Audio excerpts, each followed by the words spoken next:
Congrats for joining all the time, man.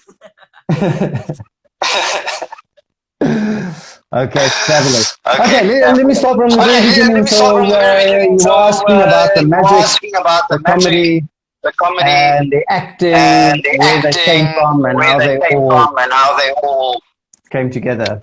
So as I was saying, so the acting started when I was in grade 1. Yeah, standard. That was top A for us old people. We did. I did speech and drama classes, and we started doing school holiday programs at libraries and at shopping malls. When I was in about grade 6, grade 7. The magic also started at that time period, and I think it was like every kid, you know, the interest in magic. So my father took me to the College of Magic in Claremont, got me 3 magic effects, and that was it. I taught myself magic. I'm self-taught. Library books and VHS tapes. We used to record. There used to be magicians on our TV screen in the morning. On our TV, and we used to record it, and I used to watch it over and over, and I figured out, how am I going to do this? And I made my own magic, you know. Awesome. I do now know what the VHS tape. I actually in the cupboard. My mom still kept some. Oh, okay. Did she show you? See, historical. Drama in grade 1, which was your time sub A. Mm-hmm. Now I did drama school for 4 years. And I know that there's often like sometimes weird warm-ups. Like we had to do the and all sorts of weird things. So what I want to know is, when you're going on set or even before a show, is there any like sort of weird warm-ups or certain things that you do to get you into the zone? Well, I think it depends on what I'm doing. So if I'm going on a film set, where I'm going to do a live magic show, it's kind of different. Mostly so when you shoot series, you're quite conditioned. So it's all about conditioning. It's about like being a sportsman, you know, so you're doing your exercises. And the vocal warm-ups are very important. But a lot of the stuff, when you're quite into it, the ones that don't need to do it, you know. But yeah, they can be weird if you don't know what's happening, and you walk by and you see a warm-up happening. It's quite physical. I do a lot of physical warm-ups. I specialize in physical performance. So physical warm-ups, vocal warm-ups, the breath support is very important. Love doing them. And so this is kind of like 2 in 1. The first question is, what is your process for getting into a character, you know, becoming that character and then fully portraying that character? And then the second question is, what do you think was your most challenging role? Phew. Yeah. Deep.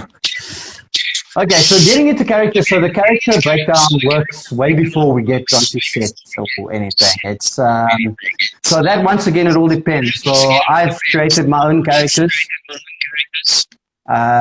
which are mine. I've created characters for commercials, and I've created characters for movies or TV series. And those characters, if I look at the latter, which are commercials or any film or TV, it's the characters in the script. A lot of it's already there, so I'm just creating the character biography, the character history. So there's a bit of theory into it, because that would let you know how you're gonna, and it becomes instinct once you study the character Bible. So I'm getting a hectic delay, so I'm listening to myself as I'm talking to you. It's so you create, once I'm creating the character, it becomes natural instinct when you're performing with another character on the camera, right? You know how you're going to act with your sister, how you're going to act with your friend, brother, whatever it is, your parent. I'm trying to think the most difficult character that I had to portray. You know what? Actually, one character that I really struggled with was from the movie Disgrace. That was with John Malkovich. that we shot, I was a biker. I was a hardcore biker. Ain't nothing hardcore about this. I didn't even know how to ride a bike. It was a super bike, you know. And hey, hello, waiting. um, so yeah, I mean, when I watched the movie, I was surprised at how hardcore I actually looked. They made me look quite mean, but that was, I don't know, that was a tough character for me to portray. And then obviously working across John Malkovich, you know, he got some of my spit on his face. That's how close we were, and it was also that pre-COVID times, yo, pre-COVID times. Yeah. And then taking it to stage, right? Yeah. Being on live, because obviously, I know when you are a comedian and both a magician, you obviously need to, you know, assess your crowd, see who's keen to, who's willing to do the magic. You need to test the levels of how far you're gonna take it into the comedy. So, what's your process of going on the stage, checking out the crowd, and what would you say? How difficult can it get, or is it actually quite easy? Or so yeah, so I mean, for me, I've got to know my material so damn well. So I will very rarely, if I'm bringing it to a live show, if it's my own show, there will be a few brand new effects that I'll be doing for the first time, which I kind of put somewhere in the middle. Because there's some tricks that I'm doing, some magic effects, that I'm actually doing several things at the time. So I'll be performing the pencil trick, but while I'm doing that, my mind is further on in the show, and I'm busy looking at the crowd, and so that is kind of automatic, and the engagement and the action is sort of on self-autopilot while I'm busy figuring out the next half of the show that I need to do interact in, especially if it's very specific that I need to bring someone on stage. I'm kind of choosing, you know, because if you bring someone onto stage that actually doesn't want to be there, it's got to be quick, right? You don't want to you want to come, okay, don't. You want to, you know, you're trying to judge straight off the cuff and actually guess how they're going to interact with you on stage. Because you're looking for the best comedy material at the end of the day. You get it wrong. I mean, I get it wrong a few times, you know, a lot of the times, where you think you know, you're judging, and then you're judging of who you're going to bring on stage, and can be the wrong person, or it can be the right person, you know, and it just enhances the effect so much. How do you, because, you know, obviously in every industry, in every career, and I'm sure it's even much more difficult when you're on stage, there's always going to be that one negative person on there that might say something or say that's fake or that. How do you deal with those people and still continue your show? Well, yeah, I don't really get those, because I'm a magical magician, you know. It's about having fun, and that's what my show's about, having fun. Life is serious and hard enough as it is, you know. You do get hecklers that think that it's their show. I've had friends, so they're here, they're bringing people to shows. Adley, taking it for the records. They bring people to the show, and you got to control them, and it can be quite difficult. Then the rest of the audience, they're on your side, because the heckler is messing up your show. I've had a 3-year-old, how old is that? 3-year-old heckler once. Yeah, that was when I was performing at the Beaches to put on. That was the best heckler ever. I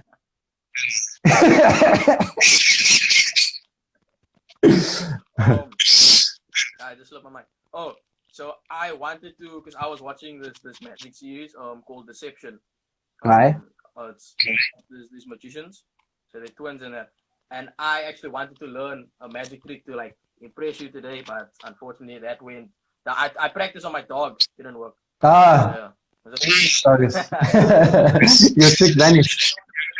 Has the trick ever gone wrong while performing? Oh yes. Oh, geez, you just reminded me of Yeah, yeah. So tricks go wrong. Tricks go. I've had one go very wrong that cost me a lot of money. I try not to talk about that one. That one brings tears to my eyes. But then I have magician friends that remind me that that wasn't as bad of things, other magician friends about breaking people's wrists or things. No, there are tricks. Magic can go wrong. Magic can go wrong, and it's part of the live entertainment performance element of it. Hey, Dylan. The infamous watch. Yes, Dylan, the infamous watch. Dylan was at that show where that trick went wrong. It was a ceramic watch heirloom that went south in my show. Thanks for bringing it up, Dylan. Right, so obviously being in the entertainment industry, we do rely on interacting with people in order to, because everybody needs to have some form of living in that. And then I saw, I think it was middle of last year, where you decided to make your own home studio. What made you want to do that?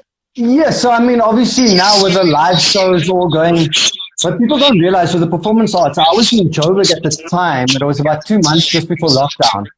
And we were doing shows there and that. And that's when everything, COVID, we still didn't know what COVID was, it was around us. And we were like, cool, man, yeah, whatever. And that's when all my contracts started being cancelled. And the only thing to do was to, if you were going to perform, was to do virtual shows. So I created my one room became a virtual studio, and another room became a recording studio. So I've been able to do, like I'm not in either of them now. I did, so yeah, in order to do that, I could do corporate shows. It's quite interesting, some shows in UK and that virtually. And then with the home studio, with the recording studio, I've still been able to record commercials. City of Cape Town, I've been doing some of your warning, COVID warning recordings and commercials as well for like Art FM and Prime Media, KFM and 947, all those guys. So I've been, lucky enough to have some stuff that I could put together in order to do that. Equipment that has been collecting dust over the years. So I was like, what am I going to do with this? Now it came in handy. And it was more for me as well, building the studio. I mean, I'm not a fan of virtual shows. It was to keep myself busy. Just building. A friend of mine, Reichat, he was calling it the, what is it, Reichat, where was the demo studio. Right? Just rebuilding the studio all the time during lockdown. Yeah, we definitely need to keep our minds active, and that's what I admire and wanted to speak to you, because I enjoy speaking to people that have a certain work ethic, and even though if things such as COVID come, it doesn't get us down, and you're continuously evolving in that. And you said you've been doing this since grade 1, which is a long time. I'm not going to ask how old. No, man, it was just a few years ago. I'm not that old. Okay. It's like just a short period of time. What's next for you? Where do you see yourself? Ooh, it's a tough one. It's a tough one because even now, last year, I was doing, live was kind of open. I was doing corporates, year-end picnics. I kind of do full event production. So I put a whole family day together with one client, did normal things, but the fun food equipment like the slash puppy candy plus all those things. I love the circusy vibes. So in my mind, even though I knew it wasn't going to happen, because for me this COVID thing is still going to be another year or two, I was breaking up studios, packing up, and realized that's not the reality of this, and I have to start planning things, everything. I was planning shows, and then Mr. from the immediate effect speaks, and then you just start packing everything up again.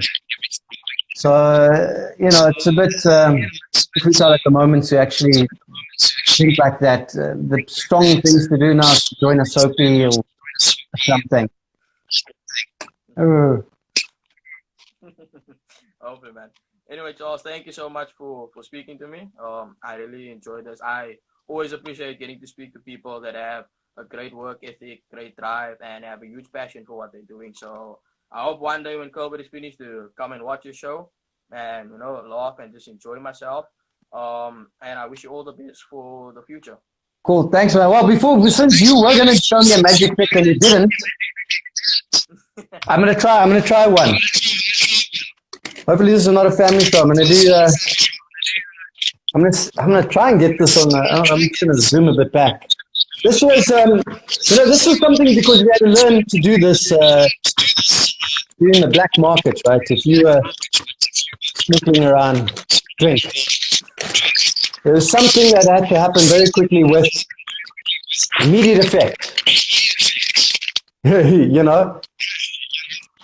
But you can always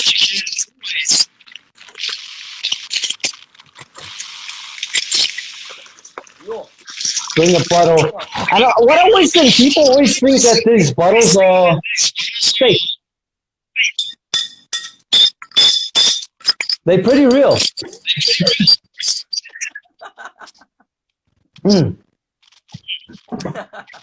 Cheers, man. Thanks so much for having me. I love your work.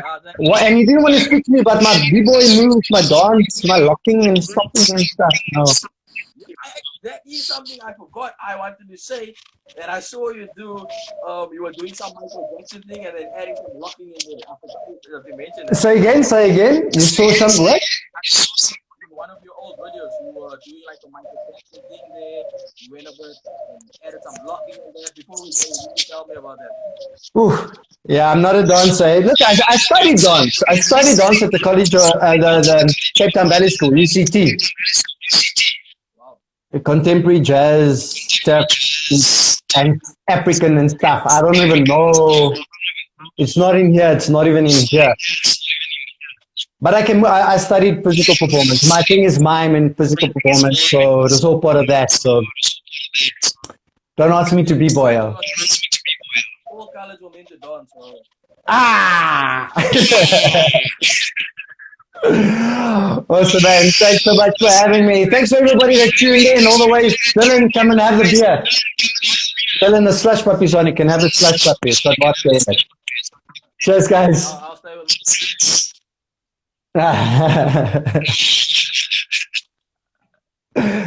Anyway, see you. Cool, man. Cheers, mate. Bye.